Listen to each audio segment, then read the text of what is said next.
अभी अभी आप सभी ने जो निर्वाण भूमि संबंधी निर्वाण भक्तियों को सुना है, महिमा सुनी है। निर्वाण भक्ति से संबंधित एक श्लोक मंगलाष्टक में भी आता है। आप सभी ने मंगलाष्टक पहले भी सुना है, पर इस क्रम में और सुन लेंगे तो ख्याल आएगा। कैलाशे वृषभस्य निर्वृतिमहि वीरस्य पावापुरे चंपायां वसुपूज्य सज्जिनपते सम्मेद शैलेर्हतां शेषाणामपि चोर्जयन्त शिखिरे नैमीश्वरस्यार्हतो निर्वाणावन्या प्रसिद्धि विभुवा कुर्वन्तु मे मंगलम। भगवान ऋषभदेव की कैलाश पर्वत पर, महावीर स्वामी की पावापुर, वासुपूज्य स्वामी की चंपापुर, नेमिनाथ स्वामी की ऊर्जैंत गिरनार शिखर और शेष 20 तीर्थंकर जिन भगवंतों की निर्वाण भूमि सम्मेद शिखर है, वैभव संपन्न वे सभी निर्वाण भूमियाँ मेरा कल्याण करें। वैभव संपन्न, वैभव संपन्न शब्द लगाया है। प्रसिद्ध विभवाहा, प्रसिद्ध विभवाहा, जहाँ का वैभव प्रसिद्ध है। अब इसलिए ये आचार्य महाराज को लिखना पड़ा कि तीर्थंकरों की निर्माण भूमियों की प्रसिद्धि सर्वत्र रहती है और प्रसिद्धि ही उनका वैभव माना गया है। इंद्र आकर के कल्याणक मनाते हैं, वह जगह सर्वत्र प्रसिद्ध हो जाती है। अब आज वर्तमान में देखें तो प्रसिद्धियां तो हैं, एक समुदाय विशेष आस्था के रूप में उन स्थानों की पूजा करता है, लेकिन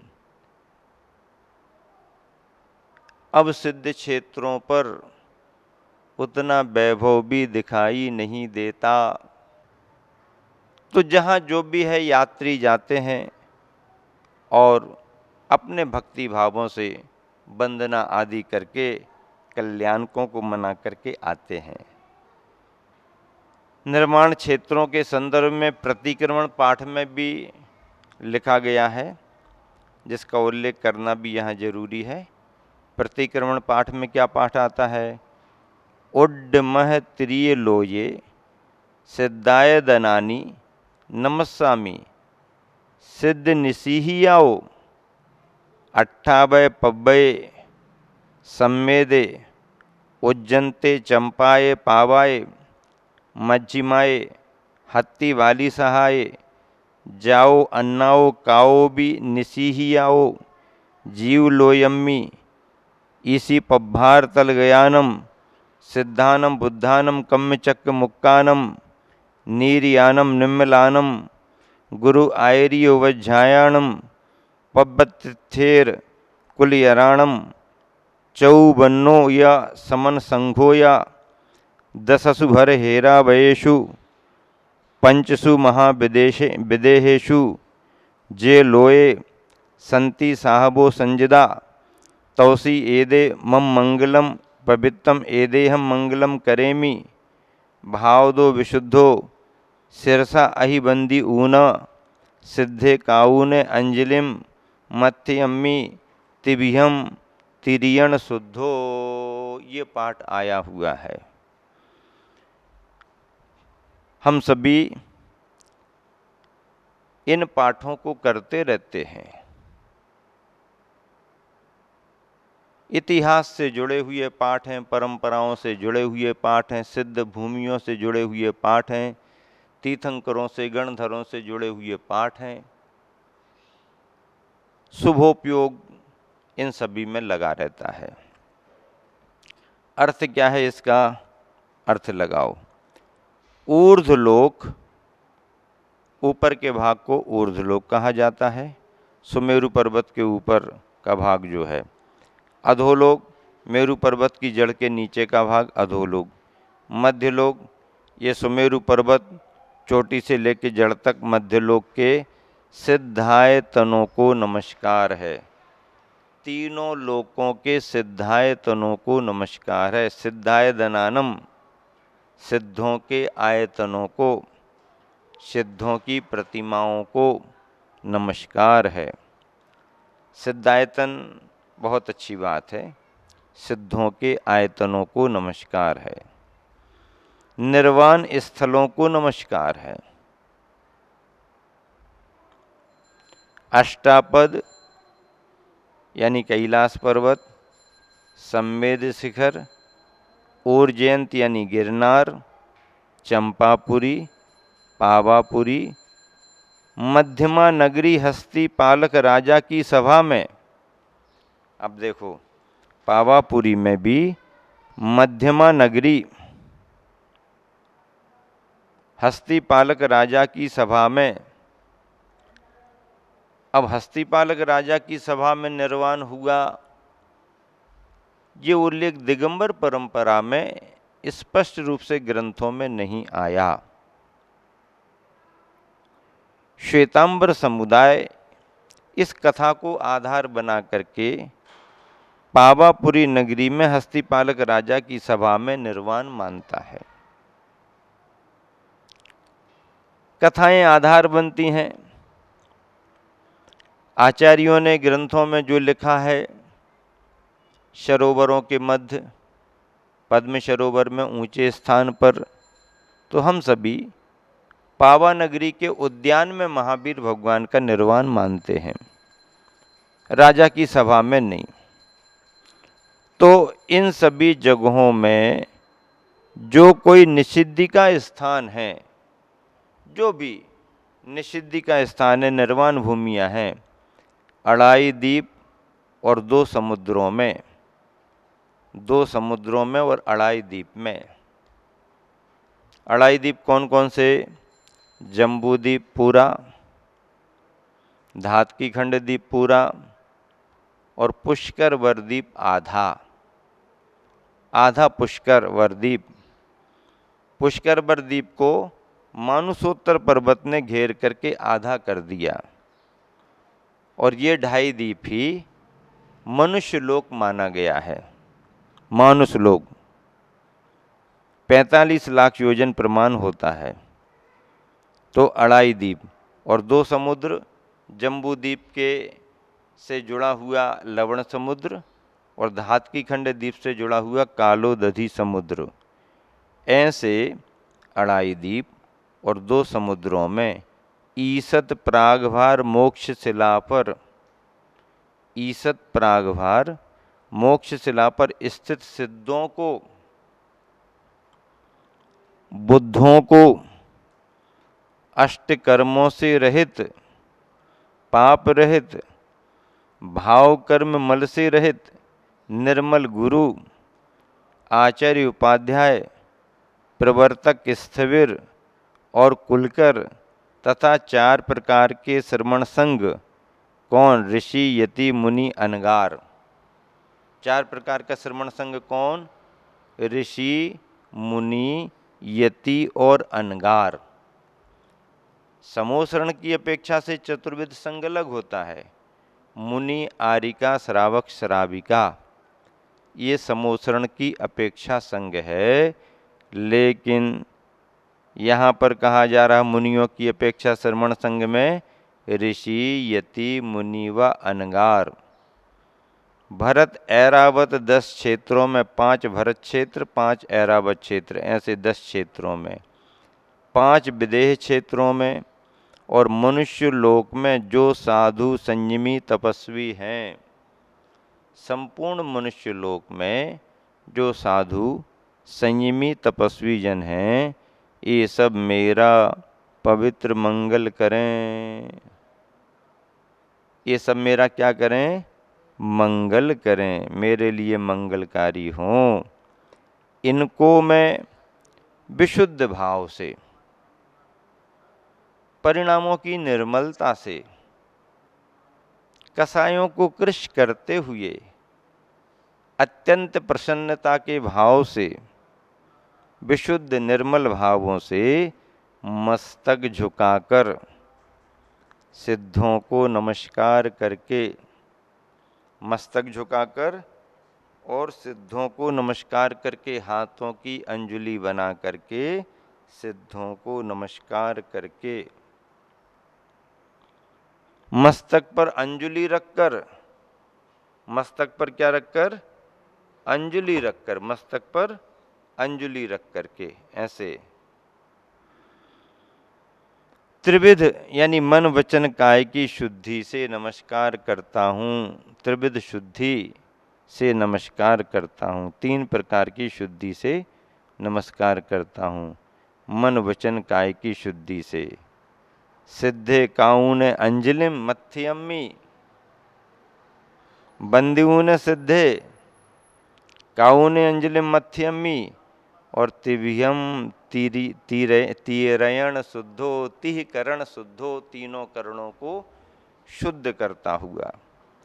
तीनों करण मन, वचन और काय, ये तीनों करण माने गए हैं। इनको शुद्ध करते हुए मैं नमस्कार करता हूँ।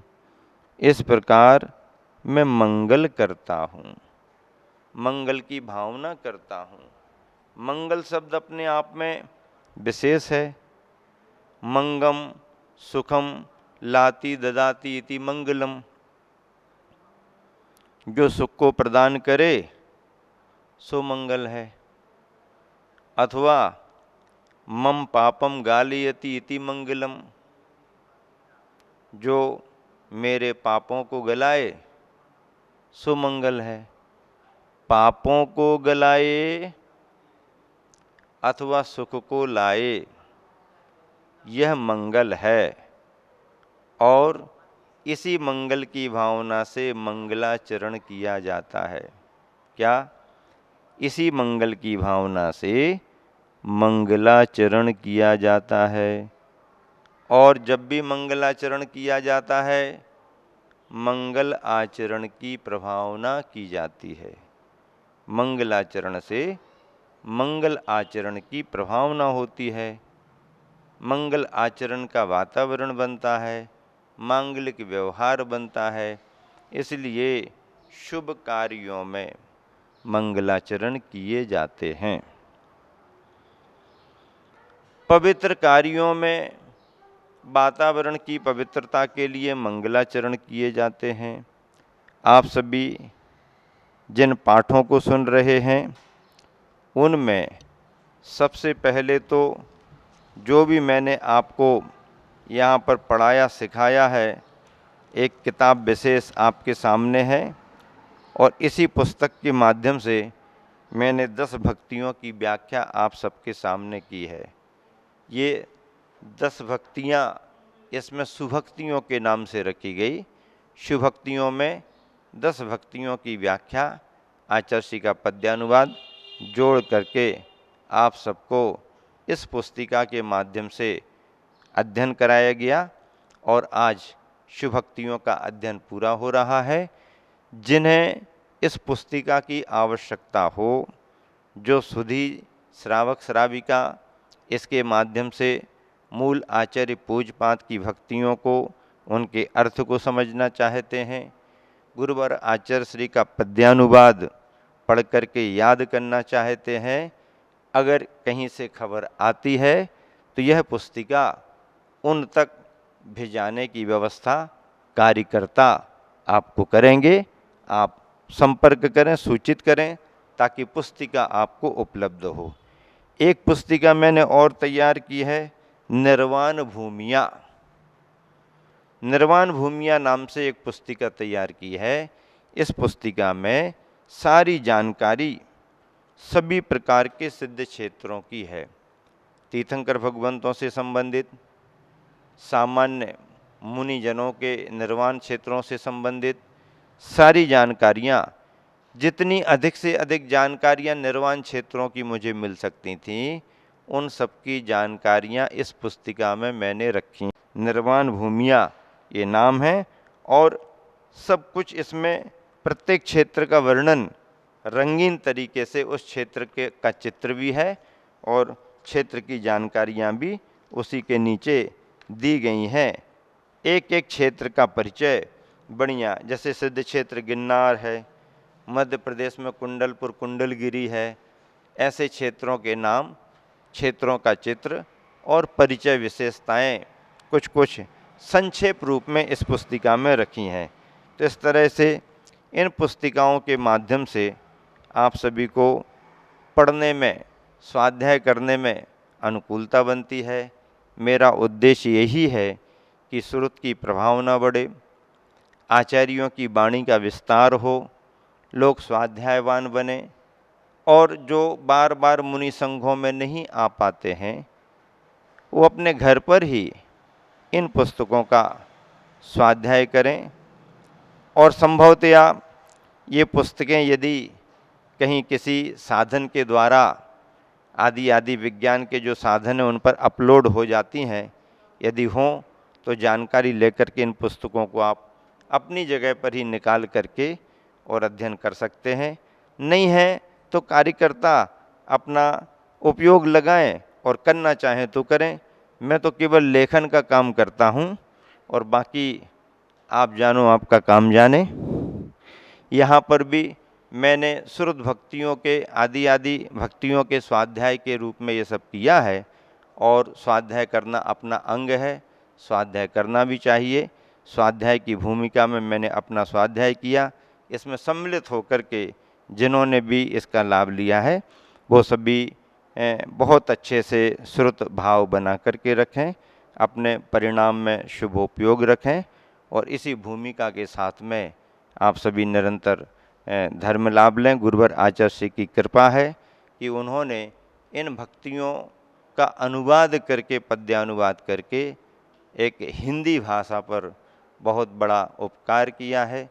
संस्कृत भाषा को जो नहीं जानते हैं उनके लिए हिंदी भाषा का उपकार एक बहुत बड़ा उपकार माना गया है और इस उपकार के द्वारा ही यहाँ पर सभी लोगों ने लाभ लिया है।